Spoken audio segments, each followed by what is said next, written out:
explain magic numbers for higher atomic numbers. So if you call the atomic number to be, let's say, 2, 8, 20, it's fine.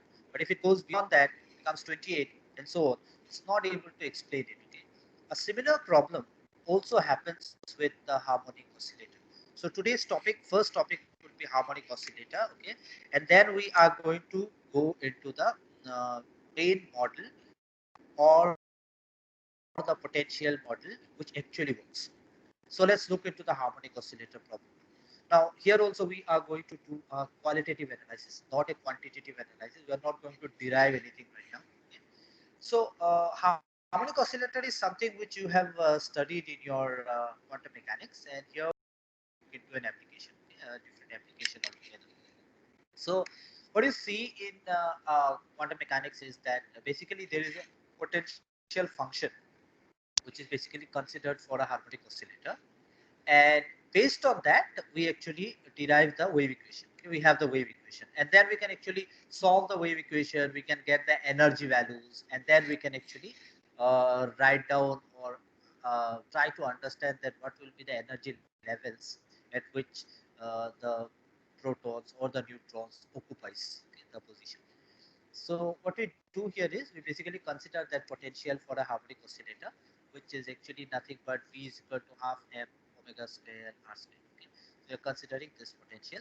And what you do here is that if it tallies with the experimental result for magic numbers, so whatever result we are going to get from harmonic oscillator, if it explains to 8, 20, 28 and so on, we can say that harmonic oscillator potential is correct. But eventually you will see that this is not correct because it again does not explain. So once we have the potential value, which is half m omega square r square, we can actually plug into the wave function and we will again get a function something like this. So this is a function which we have already seen before. Okay. This is something which deals with the spherical harmonics, right? So if we now put the values and try to solve the Schrodinger equation, the form that we get is this.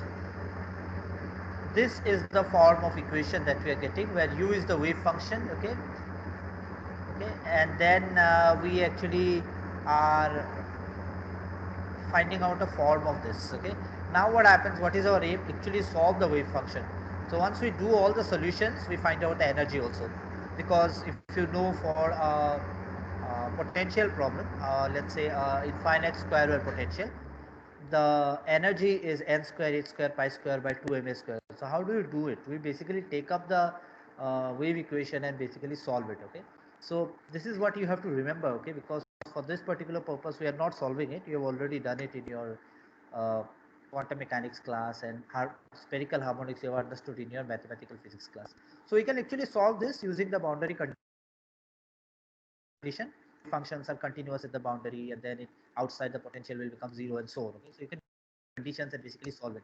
Once we solve, we are going to get this relation. So this relation also you must have derived. Okay, part of your quantum mechanics syllabus, so it must have been derived. So this comes out to be 2n plus L plus 3 by 2 into h cross omega. So what is 2n plus L? 2n plus L is taken as capital N. Okay, so you see, basically n is nothing but the principal quantum number. L is basically, we call it as the orbital angular momentum quantum number or the azimuthal quantum number at times. Okay, and then when we combine this, we are actually getting another quantum number which we are representing by n, just by n. Okay, so we write down capital N plus 3 by 2 into h cross omega. So I think we have discussed this a number of times since our first semester onwards, that whenever we say h cross omega, or we can also write it down in terms of h nu, because omega is 2 pi nu, right? This is nothing but energy units. This is actually an energy unit. If you basically write down all the units properly, you are going to get it in terms of joules, okay, and then convert it into EV and so on. So what happens here is this, that when we write down this value of n, we take different values of n and we put it here, we are going to get these energy levels 1, 2, 3 and so on. So that means that is how the discrete energy levels we are finding. Okay, so let's put the values now. Let's put n is equal to 0, 1, 2 and so on. So for putting n is equal to 0, You see, n is nothing but 2n plus L. So it's not simple. It's not that. It's n is equal to 2n plus L. Okay. 2n plus L. So this, if you consider this to be these values, will actually depend on what is the value of small n, what is the value of L. So n, we can take it to be 0, 1, 2, 3 and so on. Understand this, okay? If you understand this, you don't need to remember this for your exam. Don't need to memorize this. And L can be 0, 1, 2, 3, again so on. Okay? So let's see, for n is equal to 0, what are the possible values of n and L? Okay? So this is something which you are going to write now. So, you know, n is equal to 2n plus L. Okay, so we have this value. So for n is equal to 0, what are the possible values of n and L? So n will be 0, L will be 0. Obviously, both should be 0. Then only capital N will be 0. So when capital N is equal to 0, and that means L is equal to 0, and L is equal to 0 will correspond to the 1s state. This is something which we already know because this is from the previous idea, and the concept follows. Okay, the nucleus, or if you consider the atomic model, for the L is equal to 0 value, it is the 1. L equal to 1 is the p state, and then d state is 2. Okay, and then s, p, d, f, it will keep on continuing, right? So we have to just recall this, or basically remember this. Okay, so when it is L is equal to 0, then 1, then 2, then 3. Okay, then this will be nothing but S, okay, P, D, F and so on, D, F and so on. So these are the states that we have. So that means when L is equal to 0, we are in the 1s state. Okay, then let's find out for n is equal to 1. So when n is equal to 1, this value cannot be any value because see, n is an integral value. It's not a half integer value. So it cannot have a value. So it will basically be 0. So 2 into 0 plus 1. So L will be 1. So L will be 1. So that means we are talking about the p state. Okay, and then we have got n is equal to 2. Then this n can be 1, L is equal to 0. This is one possibility. You put n is equal to 1 and put L is equal to 0, n is equal to going to be 2. This is one possibility. Another possibility is you can put n is equal to 0 and L is equal to 2. This is the second possibility. So see, you basically have for n is equal to 2, there are two energy states possible. So if you all remember, this is what is called degeneracy. In your atomic physics course, you must have studied about degeneracy. Okay, so you can have basically two different quantum states in the same energy level value. Okay, so basically this is what is degeneracy is all about. And if you basically have an energy level which will actually correspond to two or more measurable states of a quantum system. So you see, we have got two or more measurable values of quantum system. Okay, states actually, not values, states, and these energy levels will actually correspond to degenerate states. So basically there is a division of energy states. Okay, next we have got n is equal to 3. So when n is equal to 3, possibilities are small n is 1, L is 1. So put n is 1, L is 1, you'll get n is equal to 3. Or you can put n is equal to 0, L is equal to 3. That is the F state, right? So again, this is a degenerate state, doubly degenerate state. Let's go for n is equal to 4 now. So when we go for n is equal to 4, we have got n is equal to 1 and equal to 2. So that is one possibility, because if this is 1, 2 into 1, 2 plus 2, 4. Or n is equal to 2, L is equal to 0. So 2 into 2, 4 plus 0, which is 4. And then n is equal to 0, L is 4, right? G state. So you see, this is triply degenerate. Okay, this is doubly degenerate. This is also doubly degenerate. This does not have a degeneracy. This is also not degenerate, and this is triply degenerate. Okay, so there are three quantum states, measurable states of a quantum system that is possible in the third case. So similarly, n is equal to 5, 6, and so on. Once we have this, we can actually plot the energy levels. Okay, so how do we plot the energy level is this, and let's look into this. Okay, so we have got the 1s state. So you know, in the s state, the maximum number of you can say a quantum particle that can occupy is 2. So here we are considering the proton or the neutron. Okay, this concept remains the same. This does not change. So the number of quantum particle that can actually occupy the state is 2, proton or neutron. right? So this was the first state. So this is this one, right? Okay, this is this one. Next we have got 1p. So this is this one. This is this. Okay. Um,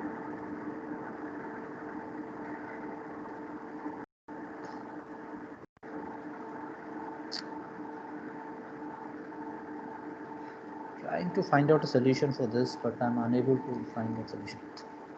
Anyway, this is this. And then we have got 12. Now you see, P state can 6, S state can take 2, D state can take a maximum of 10 quantum particles, F can take 14, okay, and so on. So if you consider this, for L is equal to 0, it is the S state. So that means there will be two possibilities, maximum 2 protons or 2 neutrons. And this is L is equal to 2, that means this is the D state. And for D state, the possibility is maximum is 10. So 10 plus 2 is 12. And that's why this is placed as 12. So you see this is 12 because of this reason, okay? So this is 12. So don't get confused, okay? Please have a look at it very carefully so that you understand it, okay? Let me rather rub these lines, okay? Because this is creating a lot of extra noise here, which I don't need. Okay. So we have this. So you see, I think this is a very simple idea. We have that when we have the n is equal to 2, okay, n is equal to 2 is here. We have got 12 quantum particles. Then to the next n is equal to 3, which is p here, because L is equal to 1, which is p. P corresponds to 6, okay, there are 6. And then this is F. F corresponds to 14. So 6 and 14 is 20, and that's why it is 20. And so on. And then you can keep on adding up and draw these energy levels. So a probable question for your exam is, how do you decide the number of quantum particles on a particular energy state, okay? Consider the harmonic oscillator example. They'll give you that question. And then you have to just explain this slide, okay? I think this slide is very simple. You have to just remember and how to do it, okay? And then just write it down, draw it, and tell why it is 2, why it is 6, why it is 12, why it is 20, and so on, okay? Now let's get back to that magic number concept. S state 2, fine, we are happy with it. And then for the next state, it should be 8. So 2 plus 6, which is 8, magic number here, magic number here. Next state, it is 2 plus 8 plus 12, which is 20, magic number here. But then it is 20, so it is 20 plus 20, 40, not a magic number, not a magic number, not a magic number. And this is the reason that harmonic oscillator cannot explain the number concept. Okay. So harmonic oscillator is important to study, but then again, if the number of atoms are large enough, it cannot explain the magic number as explained by shell model. Okay, that means that the shell model also cannot take help from harmonic oscillator. Now the final one that we are going to do is basically the Woods-Saxon potential. Yeah, you cannot hear me, right? Okay, just wait. Just wait. Let the chiller get off, okay? The XRD is running.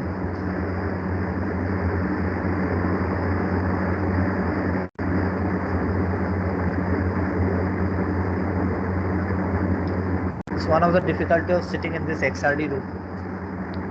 As this chiller, when the experiment goes on, it keeps on running. Anyway, in the meantime, just have a look at this slide.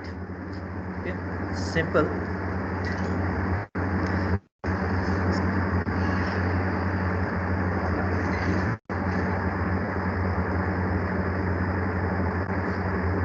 So this slide is important to understand, okay? How does the harmonic oscillator works? This slide is very important for that. Okay.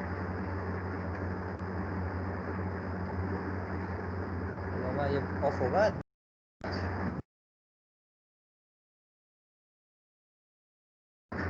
What is the conclusion for infinite square well potential and harmonic oscillator? Okay. So what happens is that according to experiment for magic numbers, you should have some kind of potential, but then the potential that we consider in case of infinite square well or a harmonic oscillator does not satisfy the magic number values for higher atomic numbers, okay, and hence we cannot use this potential.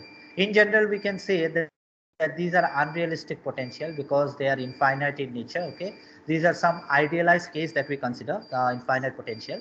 But then can we check a finite potential here now? So what we are going to do in the next slide is we are going to check a finite potential.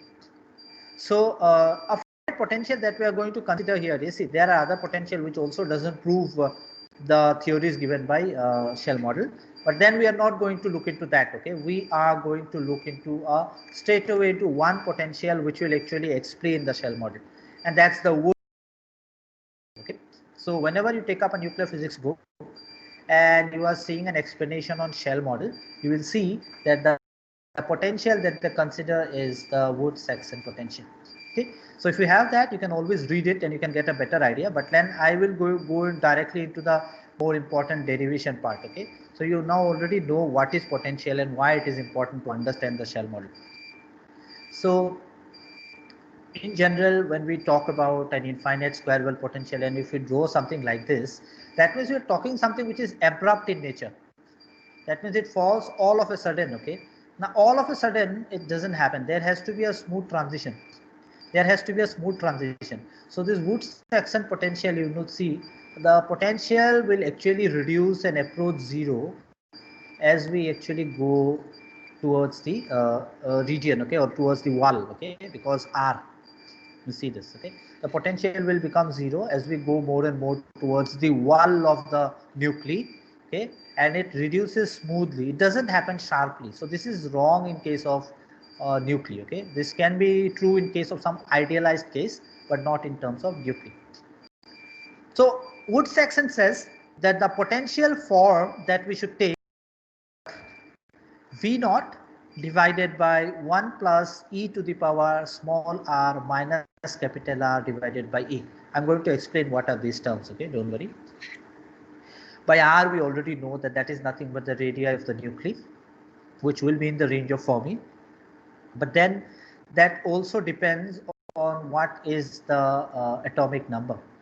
So if you have got higher atomic number elements, this R is going to have some effect. Okay.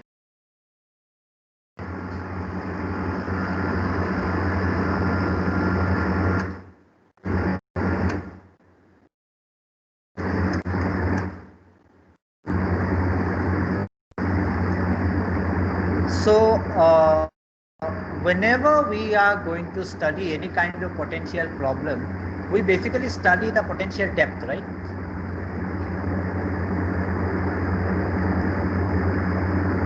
I can't use a different presenter because I'm not using an option other than PowerPoint. These lines that come up is because of the PowerPoint issue. But anyway, I will use a laser pointer for now. So what happens is V naught is the potential well depth. Okay. So if we have a potential well, it will definitely have some kind of depth. What does it mean? It means that if I want to overcome that potential, okay, I have to use this much of energy. So depending on the depth, the energy will be decided, right? So V naught is the potential well depth. A will represent the surface thickness of the nuclei. This is quite practical, right? So if you have a nuclei and this is quite thick, okay, if this is quite thick, this will actually affect how much the possibilities are for a nucleon or a proton to come out of it. So that means the thickness is important, okay, the surface thickness of the nucleus, that is important, okay, and R is nothing but the distance from the center of the nucleus. So R we already distance of the center of the nucleus, so you are going to find it out at that particular point, okay. So we can just consider this R value to be 1.25 Fermi, okay. So once we do that, okay, see, R is any distance from the nuclei and capital R is the radius of the nuclei. So don't get confused, okay. The question is at what point you are calculating the potential, at what particular point. So this is that R, okay. If you have solved your problem based on Gauss's law and electric that are and this are more or less means the same. Okay, if you which is charged and you have got another charge which you want to bring out of it, how much potential is there and so on, these kind of questions. So there also we have the 2r, small r and capital R. So capital R is more or less fixed for a system and small r depends on what kind of distance you are going to consider. Okay. So then we can actually assume any potential. We are assuming a potential of V is equal to 50 MeV. Okay, and once we put the value of 50 MeV and the other values we already know, and we start doing our calculation, the values that we actually get actually shows the right kind of separation energy. So you know that whenever we are actually drawing the energy levels, okay, we are drawing the energy levels. It depends on what kind of energy scale we are using. Now the energy scale or the energy range of the electron which it exists outside the nuclei will be different from the energy range within which a neutron or a proton exists within the nuclei.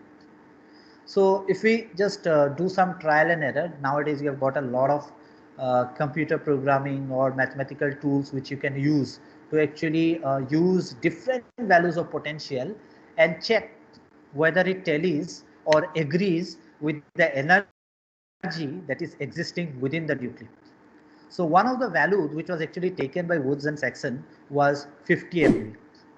And when they put 50 MeV here and did the calculation, they saw that the values that they get, okay, is nothing but related with or within the range of the energy that a neutron and proton can exist within the nucleus. Okay, so that is why V is taken as 50 MeV. So this value helps to get the right kind of separation of energies. Okay? And hence we can say that this looked more realistic. This is more realistic, but the results were not much improved. Okay, this is obviously more realistic because we are taking the thickness of the nuclei. In general, we don't take that thickness in quantum mechanics. Okay, but then this is more realistic, and the results were not much improved. That was one of the drawbacks. Okay, so before we go to the next section, okay, because we are continuing the derivation, okay, I'm just going to go for a fine structure recap. So fine structure is something which you might have studied before also. Okay, so let's say that we have a spectral line and it splits. Okay, and it can basically split into two or more components, and it can be because of the interaction. Okay, because of the interaction. And this will represent a slightly different wavelength. So if you have this line and basically splits into two different lines. Okay, so if this is the ground state, if there is a transition from here to here, or from here to here, or from here to here, all of these three transitions, okay, see, forget about this now because we're saying that this particular line is splitting into two different lines. This is going to give you a different length, and this particular line is going to give you a different wavelength. So that is what is meant by each representing a slightly different wavelength. So if that happens, basically call it as the fine structure, okay, or the splitting of the spectral line. Why does that happen? Because in quantum mechanics, why does it happen? Okay, why does it happen in case of the neutron or the proton? It basically happens because of the interaction of the orbital motion of the electron. Okay, this fine structure that we have studied is in terms of electron. Okay, I'm going to come to that neutron and protons later. Example is similar. So don't get confused if I'm talking about electron here.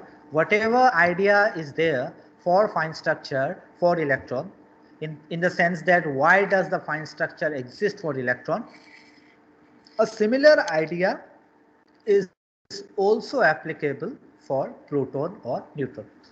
So for an electron, it basically arises because of the interaction of the orbital motion of an electron with the quantum mechanical spin of that electron. Okay, based on this, actually one has asked me a very interesting question which probably I'll try to answer now.